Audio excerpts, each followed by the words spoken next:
विवेक यादव जी, गाजियाबाद से। राधे राधे। राधे राधे महाराज जी। महाराज जी, परीक्षा में कुछ असफलताओं के बाद मन व्यथित रहता है। एक तरफ लगता है कि मैं कहीं अपने साथियों से पीछे छूटता जा रहा हूँ, दूसरी तरफ लगता है अगर सफल नहीं हुआ तो मेरा क्या होगा। महाराज जी, ऐसे में महाराज जी मेरा मार्गदर्शन करें कि हाँ मैं बिल्कुल, कैसे। ये नई अवस्था में ये सोच तो होती है। अगर बच्चा हम एकाग्रता पूर्वक अपने पाठ को, तो हमें लगता है कि फेल कैसे हम हो गए। आपके ग्रंथ इतने बड़े बड़े नहीं, हमारे ग्रंथ इतने मोटे मोटे हैं।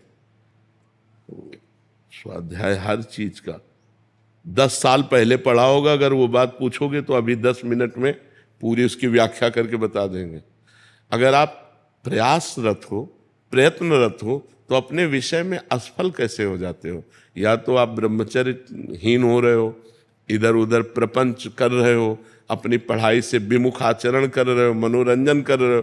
नहीं तो बच्चा, अपने चैप्टर को हमें 1 साल दिया जाता है, 1 वर्ष दिया जाता है अपने चैप्टर को कंठस्थ करने के लिए, पुष्ट करने के लिए। कितनी पढ़ाई होगी। बिल्कुल, मतलब जिस विषय में लगो उस विषय में एकदम। तो हम कह रहे हैं तुम्हारा जो चैप्टर है हम उसे कंठस्थ कर सकते हैं। तो हम इतने कमजोर क्यों हैं कि हम फेल हो जाते हैं। अगर ये हो कि भाई टीचर कोई पक्षपात करता है तो बात अलग है, नहीं तो हम फेल क्यों हो जाते हैं। कहीं ना कहीं हम गलत हैं, हम अपनी गलती को सुधारें। और असफलता मिलना सफलता का एक प्रतीक है कि हमें और जोश आना चाहिए।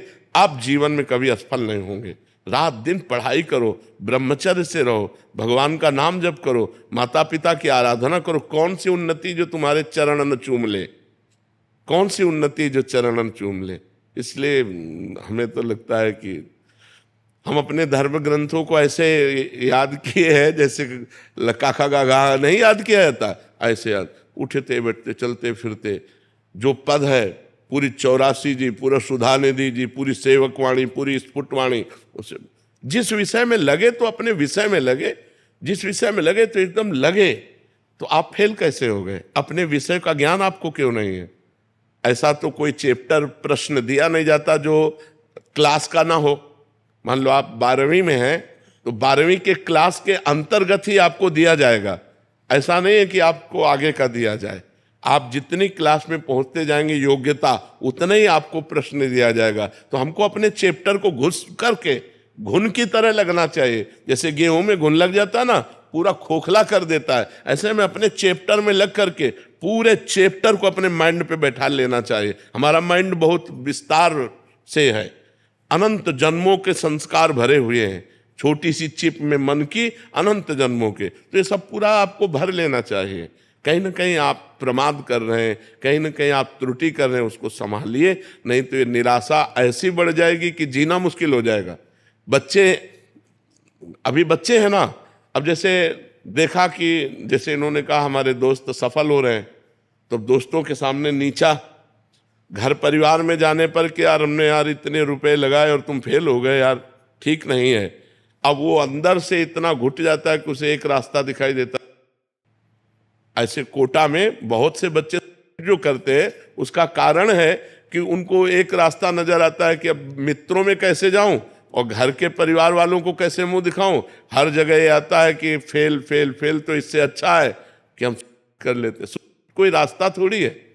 आप भूत प्रेत बनोगे, फिर नाना प्रकार के और दुख भोगोगे।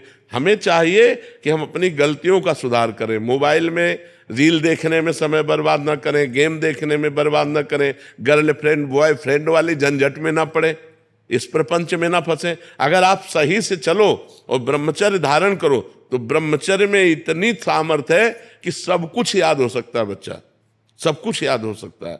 तो आप निराश मत हो, संयम में चलो और आगे उन्नति को प्राप्त हो। ऐसा नहीं कि बराबर अवनति हार ही हाथ लगेगी, ऐसा नहीं है। आप प्रयासरत रहो। ठीक है।